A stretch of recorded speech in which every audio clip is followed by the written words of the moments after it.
So my respectful pranams to Maharaj, all the revered Swamijis and Pravrajikajis, and Hari Oms to everybody. It's definitely an honor to be standing here and share one's thoughts, so thank you so much for that. So this is a well-known parable that I picked up. Hopefully it will keep things easy. And I'll just go through it first and then we can dive deeper into the meaning of it. So it goes like this. Suppose a net has been cast into a lake to catch fish. Some fish are so clever that they are never caught in the net. They are like the ever free. But most of the fish are entangled in the net. Some of them try to free themselves from it, and they are like those who seek liberation. But not all the fish that struggle succeed. A very few do jump out of the net, making a big splash in the water. Then the fishermen shout, "Look, there goes a big one." But most of the fish caught in the net cannot escape, nor do they make any effort to get out. On the contrary, they burrow into the mud with the net in their mouths and lie there quietly, thinking, "We need not fear any more. We are quite safe here." But the poor things do not know that the fishermen will drag them out with the net. These are like the men bound to the world. So this is the parable. And one of the beauty of Sri Ramakrishna's teachings is how concisely and precisely he captures such big philosophical truths into simple parables.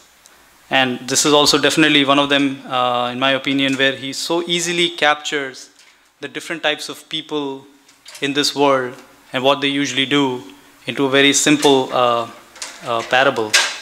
And it needs immense amount of clarity, is what I feel, for, of course, he's a realized soul, so an immense amount of clarity that he has is the kind of thing that one needs to be able to make the connection of such big truths with such simple parables. So if we just go, maybe we'll just go line by line and try to get to the deeper meaning of this, and probably that is what we want to do here. Okay. So, so let's dive into the lake and see what's going on there.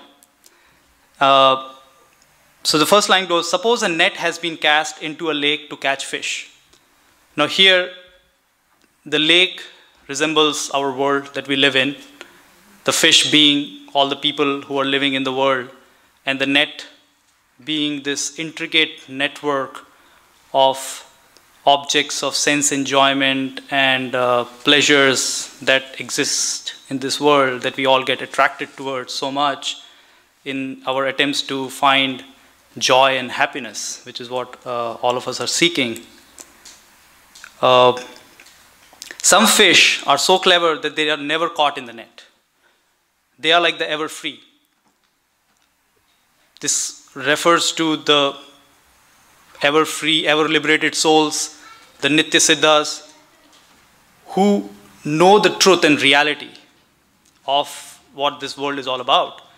And they see through these objects of sense enjoyment and can see that even though they might bring momentary pleasure and joy to somebody, but they are associated with so much more pain and misery and suffering that comes along with that.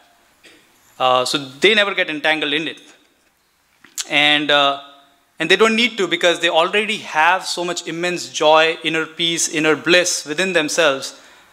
That's my opinion. I mean, I don't know what Nitya Siddhas feel like, but they probably have so much peace and bliss within themselves, they don't even need to go after these sense enjoyments, because the kind of joy that it might bring is probably meaningless for them. Some fish, well, okay. But most of the fish are entangled in the net.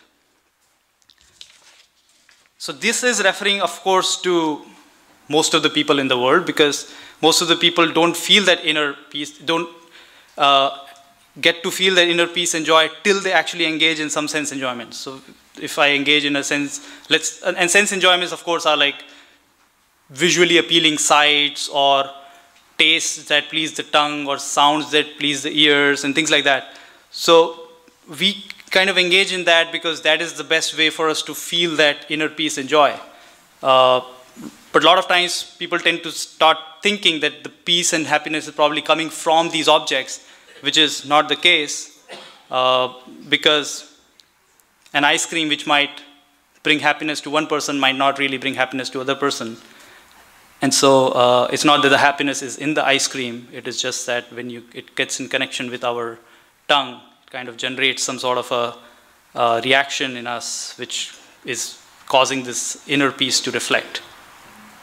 And so most of us are entangled in the net of this sense enjoyments and objects of sense enjoyment because we are not realizing this inner happiness within us.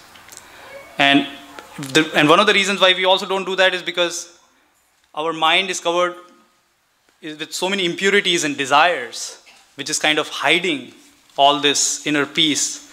And so we try to satisfy those desires so that the inner joy can shine through.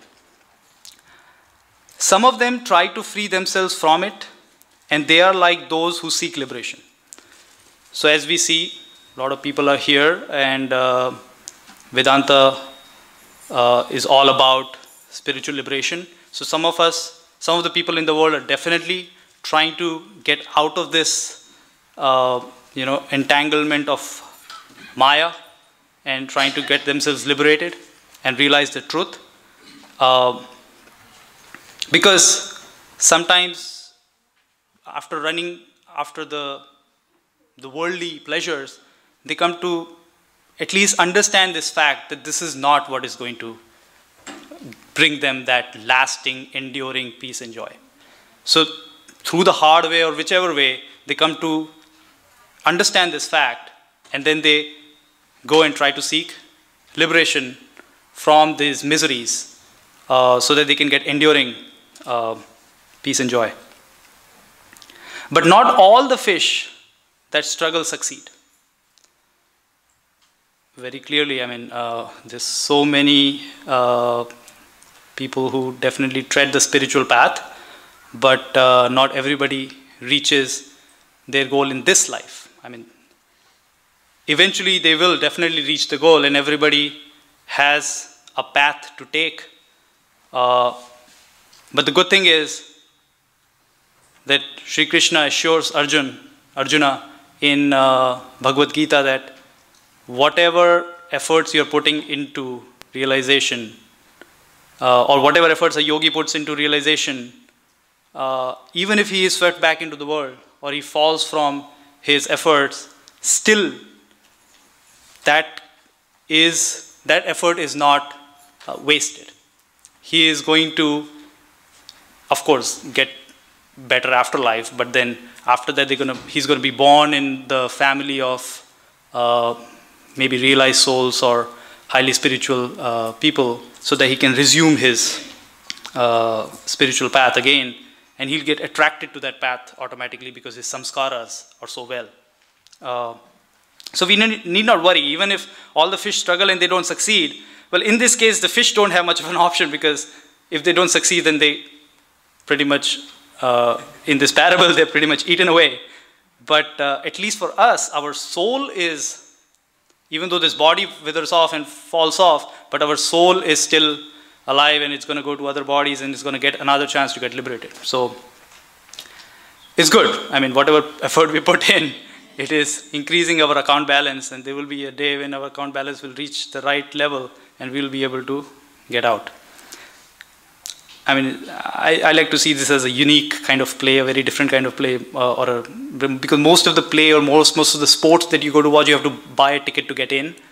But here you kind of have to buy a ticket to get out. And so you have to make sure that you have enough spiritual practice so that you can get out. Anyway, that's just my opinion. A very few do jump out of the net, making a big splash in the water. Then the fishermen shout, "Look, there goes a big one."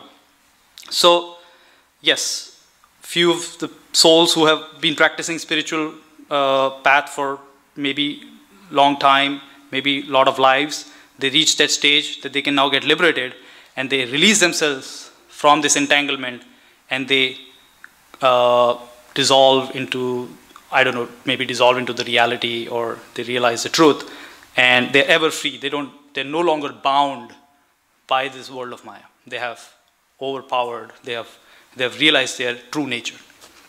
And so they make a big splash. A lot of people look up to them. A lot of people want to also get enlightened through their teachings. Sri Ramakrishna is Sri Ramakrishna is he's a God incarnation, but he's definitely a realized soul, and so many people look up to him and follow his teachings to get realized. So that's a big splash that some of the fish make when they release themselves. But most of the fish caught in the net cannot escape, nor do they make any effort to get out. On the contrary, they burrow into the mud with the net in their mouths and lie there quietly thinking, we need not fear anymore. We are quite safe here. But the poor things do not know that the fishermen will drag them out with the net. And these are like the men bound to the world. So this is basically the state of most people in the world, to think that, okay, whatever pleasure, whatever joy they're getting out of the worldly objects is good enough, and we're going to just continue to live that, and hopefully everything is going to be hunky-dory, and we're never going to have pain and misery and suffering, because we're going to just, go after these sense of enjoyments. But unfortunately, it doesn't work, and that's not how Mother intends it to be. I mean, because people have to struggle for the liberation to get that enduring peace.